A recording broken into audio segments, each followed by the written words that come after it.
Салам достор, назарыңыздарда Аралаш медиа. Бүгін сіздерге дагы бир кызыктуу тасмалардын бирин кыскача баяндап бермекчибиз. Сиз шашпай отуруп видеону аягына чейин көрүүгө даяр болуп калган болсоңуз, биз баштадык.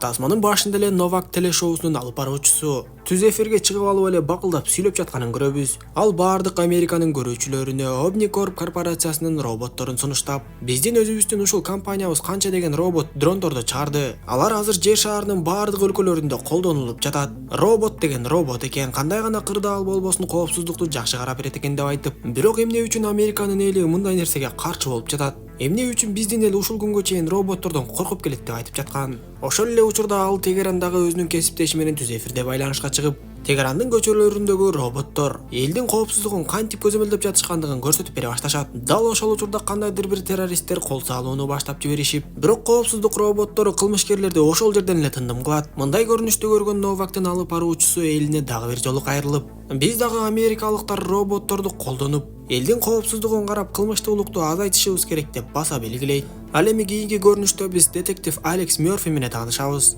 Ал жумушта өзүнүн жетекчисине келет да сөзүн баштап, мен изилдеп жүрүп бир уюшкан кылмышкерлерди таптым. Алардын кылмышкер экендигин далилдеген бир канча иринчектерди да таптым деп айтып, алардын башчысы Антуана Велан экен. Кызык жери биздин сактоочу жайдагы көпчүлүк курал-жарактарыбыз ошол кримтөбөлдөрдүн жайынан табылды деп айтып, мен алардын бир мүчөсү менен сүйлөшүп койдум. Бүгүн аны менен жолугамда аны тузакка түшүрүп, ошол жактагы курал-жарактар чындап эле бизге тиешелүү экендигин аныктайм. Андан кийин гана биз аларды кармоого ала берсек болот деп айтып, айткандай эле ошол күнү кечинде кримтөбөлдөрдүн бир адамына жолугат. Алекс кесиптеши менен жөн гана курал сатып алуучу кардар болуп барган. Бирок кримтөбөлдөргө кимдир бирөө кабар берип койгон байтор. Алекс менен кесиптешине кримтөбөлдөр ар кайсы тараптан кол салууну башташат. Жыйынтыгында Алекстин кесиптеши катуу жарадар болуп калат. Ошондон кийин ал кайрадан жетекчисине келип, иштин чоо жайын айтып, сыягы бул ишке полициялардын дагы катышы бар окшойт. Арабызда кримтөбөлдөр менен иштешкен чыккынчылар бар окшойт деп айтса, жетекчи Карантино Алекске мен бул ишти өзүм изилдеп өзүм аягына чыгарам деп айтып коет. Дал ушул учурда Вашингтондо Omnicorp корпорациясынын жетекчиси Реймонд Селлерс менен бийлик өкүлдөрүнүн ортосунда чогулуш кеңешме өтүп жаткан. Корпорациянын жетекчиси Реймонд албетте өзүнүн роботторун АКШнын аймагына киргизүүнү көздөп, менин роботторум алда канча уникалдуу. АКШда жайнап жүргөн полициялардын ордун роботторго алмаштыра турган болсок, анда кылмыштуулук дагы да азайып өтө эффективдүү болмок деп айтат. Бирок бийлик өкүлдөрү Реймондго жооп беришип, биз статистикага таяна турган болсок, Американын 70% элдери роботторго ишенбейт. Анткени баары бир роботтордо адамдыкындай аң сезимдери жок. Ушуга чейин канча жолу жаш балдарды өлтүрүп салышкан. Анткени роботтор куралчан адамды өлтүрүп, куралсыз адамга тийбейт. Кандай гана болбосун куралчан адамды кичинекей бала болсо дагы өлтүрүп салат экен деп айтып, Американын элине өтө ишеничтүү, кепилдиктүү нерсени иштеп чыгышыңар керек деп айтат. Убакыт келди. Өтүү керек. О банк жана О жаңы кардарлары үчүн. Дароо 200 гигабайт жана 200 сом алгыңыз келеби? Каалаган Остор дүкөнүнө кошулуп, кош бонусту алыңыз. Биз менен сизби? Досторуңузду чакырыңыз жана ар бир досуңуз үчүн 200 сомдон алыңыз. О банк жана О өтүүгө жана биз менен болууга эң ыңгайлуу учур.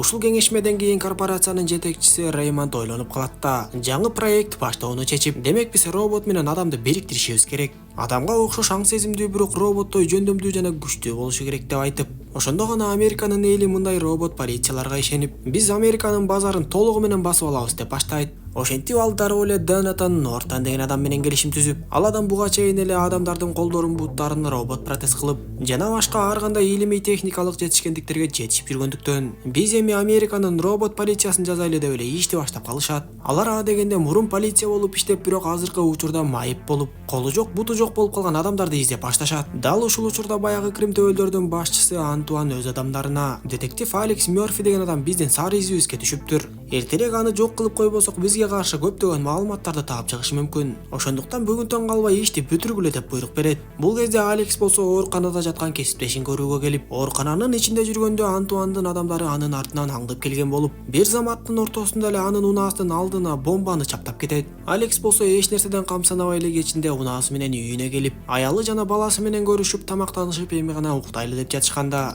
унаасынын коопсуздук белгиси иштеп эле үн чыгара баштайт. Анда эмне болуп кетти экен деп Алекс сыртка чыгып, унаасына барып эшикти ачып жибергенде, бомба ошол замат жарылып кетет. Жыйынтыгында Алекстин денесинин 80% жараксыз болуп калып, мындайча айтканда анын тирүү калууга деле мүмкүнчүлүгү жок эле. Мындай кабарды укканда баягы Донатан Нортон деген адам Алекстин аялына иштин жайын түшүндүрүп бере баштайт. Негизи азыркы медицина сенин күйөөңдү сактап кала албайт. Бирок биз жогорку технологиянын жардамы менен аны сактап калабыз. Аны тирүү алып калган күндө деле жолдошуңдун кулагы укпай, бир көзү көрбөй жана белинен ылдый иштебей калат. Ошону менен катар эле бир колу дагы жок болуп калып, мындайча айтканда өтө кыйын жагдайга туш болуп калат. Эгер сен макулдугуңду берсең, бизде атайын проект башталып жаткан. Биз күйөөңдүн денесин кайрадан робот кылып жасап чыгабыз. Бул Алекс үчүн жашоого кайрадан экинчи мүмкүнчүлүк берилгендей эле болуп калат деп айтса, Алекстин аялы бир топко ойлонуп акыры макулдугун берет. Ошентип ошол күндөн тарта арадан 3 ай убакыт өтүп, жаңы башталган проекттин тажрыйбалары ийгиликтүү аяктап жатканбы айтор. Баягы Алекс Мёрфинин жасалып чыккан робот денесин көрөбүз.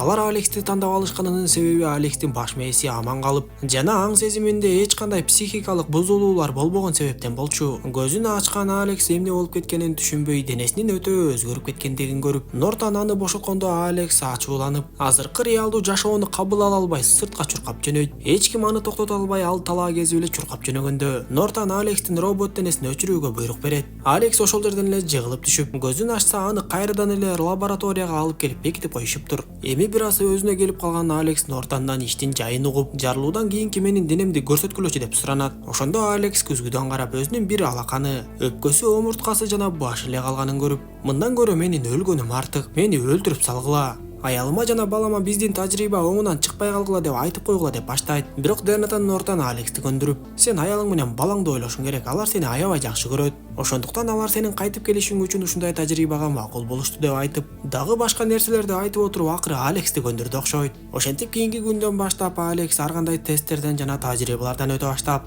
робот денесин эффективдүү башкарууну үйрөнүп, өзүнүн куралын дагы кантип колдонуу керек экендигин үйрөнөт. Андан кийин Алекс өзүнүн унаасынын жанында жарылып кеткен видеосун көрүп, ал эми өзү изилдеп жүргөн баягы Кремтебел Антуанды болсо, далилдер жетишсиз деп кое берип жиберишиптир. Күндөрдүн биринде Алекс менен дагы бир тажрыйбаны өткөрө башташат. Алар чыныгы роботту жана Алексти виртуалдык түрдө сынашып, бир имараттын ичиндеги кылмышкерлерди робот канча убакытта өлтүрөт, ошол эле учурда Алекс канча убакытта өлтүрөт деп сынашат. Жыйынтыгында аскердик робот Алекске караганда кылмышкерлерди бир канча секундка эртерээк жок кылып бүттү. Мындай нерсе корпорациянын жетекчиси Реймондго жакпай. Албетте Алексте адамдык эмоциялары бар. Ошондуктан ал кээде кичинекей балдарды куткарганда, балага ок тийгизип албайын деп эттияттап коркуп анан кылмышкерлерди атып жатат. Ошондуктан ал роботтордой тез боло албай жатат деп айтып, кандай кылсаңар ошондой кылгыла. Бирок Алексти Американын элине жаккыдай кылып, роботтой тез кылып бергиле деп Нортанга буйругун берип кетет. Ошондо Нортан Алексти алып Кытайга кайтып келип, Алекстин мээсиндеги анча-мынча адамдык факторлорду, эмоцияларды алып салайын дедиби айтор. Алекстин мээсине операция жасап, андан тышкары робот денесине дагы өзгөртүүлөрдү киргизип, бул жолу кара түстөгү Алекстин денеси чыга келет.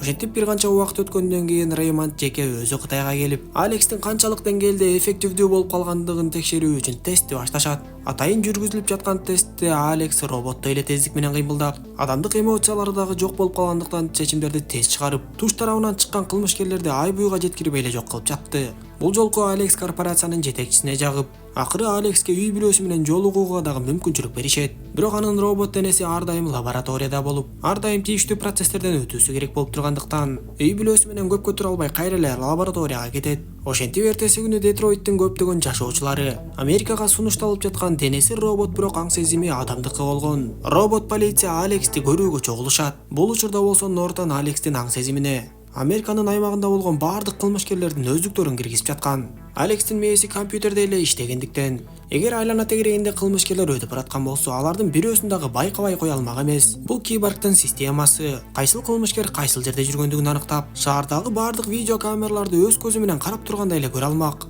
Баардык маалыматтар менен кошо баягы Алекстин жарылып кеткен видеосу дагы мээсине кирип, ошол сезимден кийин Алекстин эмоциялары кайрадан ойгонгондой болду айтор. Система кайра жаңылануу абалына түшүп эле, Алекстин дагы денеси титирип бир башкача боло баштайт. Дал ушул учурда болсо элдер аны күтүп калышкан. Ошондуктан Нортан эмне кылсам экен деп, Алекске берилип жаткан дофаминдерди азайтып, адреналинди көбөйтөт да. Алекс эсине келген соң аны кечиктирбей эл алдына чыгарып жиберет. Бирок Алекс маңдайында учурашып жаткан аялы менен баласына карап да койбой, таанылгыс болуп өзгөрүп, чыпчынык эле эмоциясы жок роботтой болуп калды.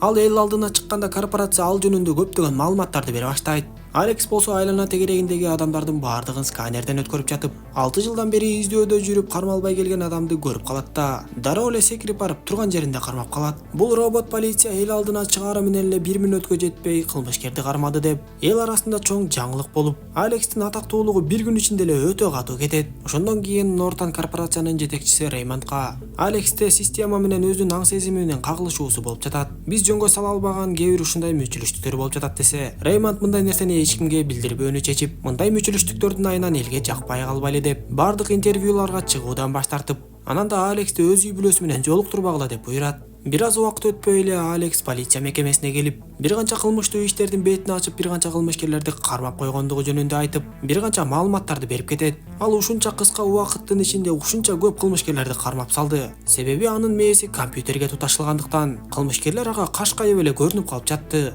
Анын мээси эч кандай паракорлукту жана адамдык эмоцияны билбей калгандыктан, чыныгы робот сыяктуу болуп эле болгон убактысын кылмышкерлерди кармоого арнап калган. Аны менен такыр жолуга албай жаткан аялы бир күнү аны алдынан тосуп чыгып, балаң менен жолугуп сүйлөшүп койчу, ал таптакыр жаман болуп жүрөт деп айтат. Бирок Алекс унчукпай эле андан ары кылмышкерлерге жөнөп кетип калды. Бирок канткени менен бир канча убакыт өткөн соң, аялынын сөздөрү ага таасир берип, бир аз эмоциялары ойгонду байтор. Баласы окуган мектептин айланасындагы камераларга көз жүгүртүп, андан соң өз үйүнө барат да ал жактагы да камераларды текшерип, ошол күнү өзүнүн кантип жарылгандыгын көрүп, ошол жарылууну баласы дагы көргөндүктөн ошондон баштап коркуп башкача болуп жүргөндүгүн түшүнөт. Ошондон тарта эле Алекс менин унаама бомбаны ким орноткон? Демек бул баягы мен каршы чыгып жаткан Кремтөбөл Антуандын адамдары деп эле дароо ошол өзүнүн иши боюнча изилдөөлөрдү баштайт. Албетте Алекс кайда эмне кылып жүргөндүгүн Нортон жана башкалар дагы тынымсыз көзөмөлгө алып турат. Ошол учурда эле жетекчи карантино кирип келип, Алекс протоколду бузуп жатат. Ал башка кылмышкерлерди кармабай эле таптакыр башка нерселерди изилдеп жатат го десе, Нортон ага Алекс эч кандай протоколду бузган жок. Ал өзүн жардырып жиберген кылмышкерлерди издеп жатат. Бул деле болсо полициянын иши да деп коет. Бирок ошол эле учурда Нортон Алекс роботтук системага баш ийбей кадимкидей дофаминдери көтөрүлүп, адам сыяктуу ойлонуп өз душмандарын издеп жаткандыгына таң калат. Көп өтпөй Алекс Кремтөбөлдөрдүн мүчөсүнүн бирөөсүн кармап алып, аны кыйноого алып болгон чындыкты билет. Алексти өлтүрткөнү аракет кылган Антуан экенин билип, анан да полиция мекемесиндеги кимдер Кремтөбөлдөр менен иштешип жаткандыгын аныктайт. Алекстин келе жаткандыгын билип калган Антуан имараттын жарыгын толугу менен өчүрүп салат да Алексти өлтүргүлө деп көптөгөн куралчан адамдарын жөнөтөт. Бирок кирип келген Алекс тепловизордун жардамы менен Антуандын адамдарын чекеден кырып отуруп, акыры Антуандын өзүн дагы өлтүрөт. Андан соң курал жарактардагы бармак издерин текшерип, өзүнүн эле эки кесиптеши жана жетекчи Каролиндин чыккынчы экендигин түшүнөт. Түптүз эле полиция мекемесине кирип келип, элдин көзүнчө, мен бардык маалыматтарды аныктадым. Бул жерде керек болсо силердин бармак издериңер дагы бар. Көрсө силер Кремтөбөлдөр менен иштешип, аларга курал жарак таркатып жүрүпсүңөр. Эми ишиңер бүттү, баарын мойнуңарга алгыла деп жатса, чыккынчылыгы билинип калган эки кесиптеши Алексти атып өлтүргөнгө аракет кылат. Бирок Алекс алардан караганда алда канча тез болуп чыгып, андан ары түптүз эле жетекчи карантинанын бөлмөсүнө кирип барат да, көрсө сен полициянын жетекчиси болуп алып, мени бул жактан изилдетип коюп кылгылыкты кылып жүргөн өзүң турбайсыңбы? Эми ишиң бүттү деп ага да куралын кезеп калганда, Обникорп корпорациясынын тийиштүү кызматкери Алексти дистанциондук түрдө өчүрүп коет. Бул кезде болсо Алекстин аялы жаңылыктарга кайрылып чыгып, Обникорп корпорациясы баардыгын туура эмес кылып жатат. Алар керек болсо мени күйөөм менен жолуктуруп да коюшкан жок. Алар Алексти таптакыр эле роботтой кылып өзгөртүп салышты. Бул деген адамдык сапатка жатпайт.